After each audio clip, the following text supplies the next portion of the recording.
Ginawa ni Barbie Fortaza kay Herlin Budol nang madapa sa stage, hinangaan. Agad na nag-viral sa social media ang nangyaring pagkadapa sa comedian, actress at beauty queen na si Herlin Budol na kilala rin sa tawag na Hipon. Marami nga ang nag-alala para sa naging kalagayan ni Herlin matapos makuna ng video ang pagkadapa nito habang inirarampa ang kanyang gown na gawa ni Leo Almodal sa naganap na GMA Gala 2024 sa Manila Marriott Hotel sa Pasay City. Sa obserbasyon ng ilang nakakita ng video online ay tila naapakan ni Herlin ang dulong bahagi ng kanyang gown o di kaya ay nagkamali siya ng apak sa entablado, dahilan para mawalan ito ng balanse. Matapos ang insidente, agad nagpaabot ng mensahe si Herlin sa pamamagitan ng pag-post sa kanyang X account. Aniya, sa buhay kapag nadapa ka, bumangon ka. Hanggat may buhay may pag-asa. Walang susuko para sa pamilya.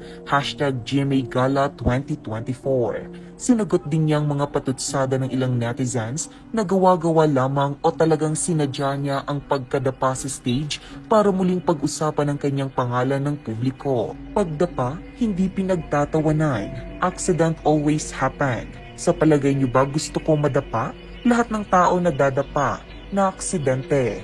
Ang importante safe at di nasugatan. #GMA Gala 2024. Samantala, maraming netizens naman ang humanga sa aktres na si Barbie Fortaza matapos ang kanyang mabilis na aksyong tulungan si Herlin sa kanyang pagkadapa. Hindi nga nagdalawang isip ang aktres na mabilis tumakbo papunta kay Herlin kahit pa man umaaura ito sa entablado habang suot-suot ang napakalaki nitong gown.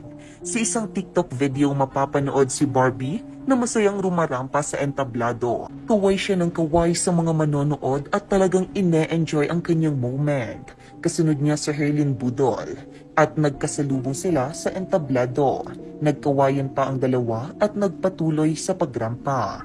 Maya-maya, nagkaroon ng kaguluhan dahil nadula si Herlin at nahulog mula sa entablado. Sa puntong ito, kitang-kita ang pagkagulat ni Barbie at agad siyang tumakbo patungo kay Herlin.